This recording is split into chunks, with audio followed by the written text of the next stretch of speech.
We got the opener coming up. James, you will be able to be at practice. That's kind of like, one of my goals. I can't wait to be able to get to see those practices. And you being a coach and a former player, you really get great access, that even most of the media don't get. And I know there's only so much you can say, but man, the reports back from the safety position and Iota Fossey as of late coming on, the excitement is building, and just the look of these practice videos that we do get to see here, as the kind of the public, everything seems just like totally different than it was last year and the year before. It's just they're operating on a level that, far be it for me to call it championship level, just, sitting on the couch watching these highlight videos and stuff. But it's just like everybody knows exactly what they're doing. It's kind of the opposite if you see some of these clips from like Miami and some other schools. But couple years back, well, not a couple years back, over a year ago, but the 22 season, I believe it was either spring or heading into fall camp, you told me it kind of looked different this year heading into camp. How much is it ratcheted up this year, and how much different is it even from last year as we head into it, when you look at the team and having what it takes to possibly go out there and compete for that ACC championship and making a run at the playoff? So I have it's the excitement is there. It's a different level of expectation. So what it was what you saw was a paradigm shift. I could tell you, we went 5-7 in 21. This team was way better than a 5-7, a below 500 ball club. So when you see that, you're like, ooh, wow, ooh, this feels great. Now when you go back, it's not the same. It's good, but it's like the shift isn't that much because they weren't that far off from being what TCU was this year. Last year. So what I'm looking at though is across the board size, and the questions that everybody has is, do we have the depth? Now again, let's just talk numbers. You only travel when you're going away games. You only travel 65 most. You don't ever travel 85 scholarship guys. No team has 85 cats. Not even Georgia. Not even Alabama. It's impossible to have 85 guys that can just play.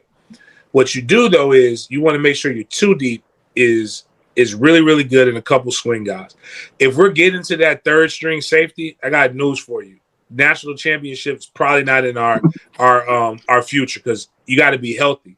But our top 50 players, I believe, on par with anybody. When it comes to it, just depends on which position and where you want to go. But, I'm liking what I'm seeing from the guys that have to develop.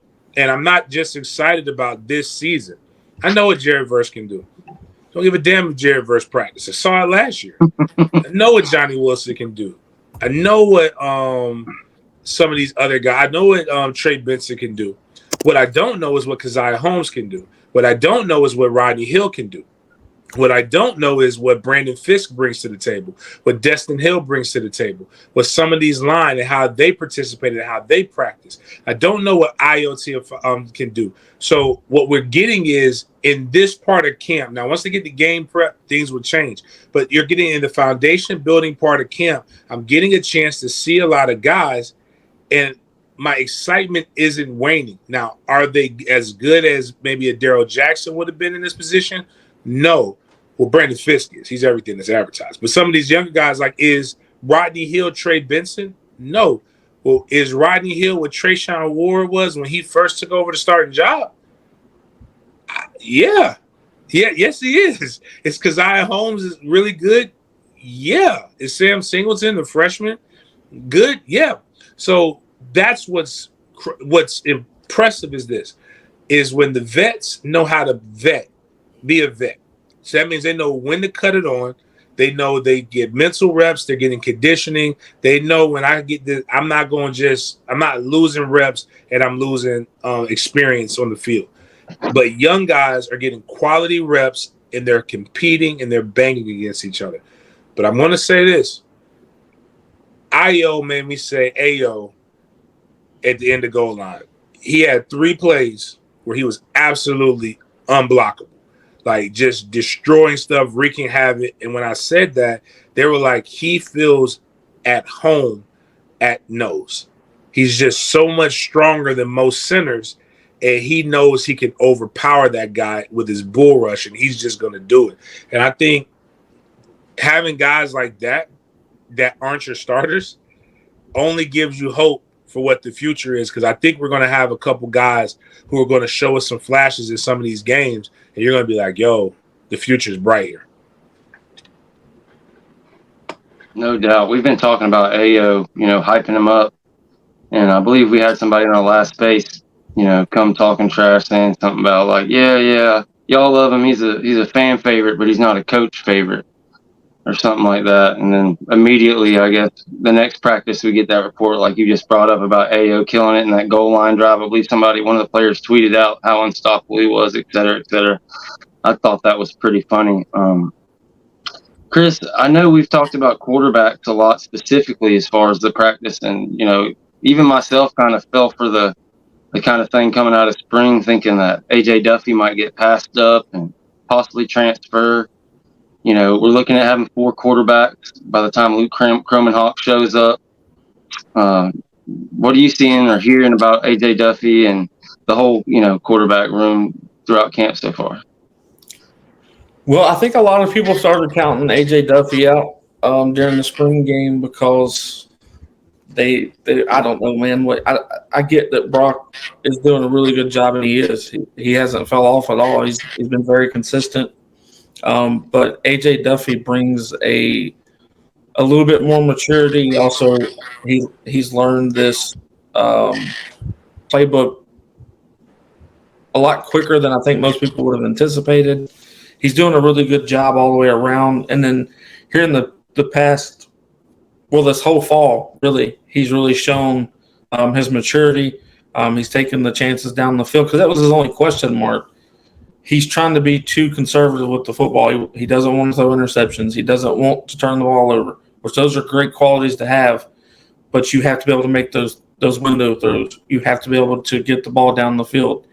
And he realized that he has exactly what it is that he needs to take care of the football, and yet at the same time put it inside the window and get the ball down the field the way that it was expected to be. He's starting to stand out a lot in these past 2 or 3 practices. If you watch his footwork, that's probably what I'm most impressed with. Jordan Travis is obviously really good at footwork. Everybody knows that. But if you look at the drills, AJ Duffy probably is the best footwork guy we've got. And yes, that's over Jordan. But only because you can do it in drills doesn't mean that you're going to be better at the game. But it looks really good when you can see a guy move in and out of the pocket the way that he does. He's got that little shift that he does before he makes a throw in case someone's getting into the pocket with him. And it looks really Tom Brady-like. I'm not comparing him to Tom Brady, but Tom Brady was not the most athletic human being in the world. But he can make this one little shift move, and then it's like people miss him by an inch. And when they miss him, he makes this crazy throw downfield. AJ has started to realize that he doesn't have to do as much as he thought. He doesn't have to scramble completely out of the pocket. He doesn't have to make a big play with his legs every time. He started to realize he can trust his wide receivers down. He started to realize that he can trust that tight end check down, the running back check down. He's just starting to learn to respect the others that he's playing with, and that the ball is not always in his hands. He can give it over to the next guy and they'll carry on. So I'm really excited for what he started to learn, what he's starting to show in fall. I mean, it's going to be a battle next year. We will see who the guy is going to be, but I don't just hand the keys over to Tate Rodemaker. I don't not give them to him, but I'm not handing them over. I think that you're going to see a three quarterback battle, and then if you bring Luke Cromenhawk in, he's going to push him even farther. I don't think you see him in the mix to start or anything like that, but he's going to be so good that they won't take a step back. So you're going to see a hell of a quarterback battle between the 3 gentlemen, AJ Duffy, Rodemaker, and Brock. You're going to see them really battle it out. And I think AJ has just as good a chance to lead this team as either one of the other guys. And I think people will realize that next season more than they do now.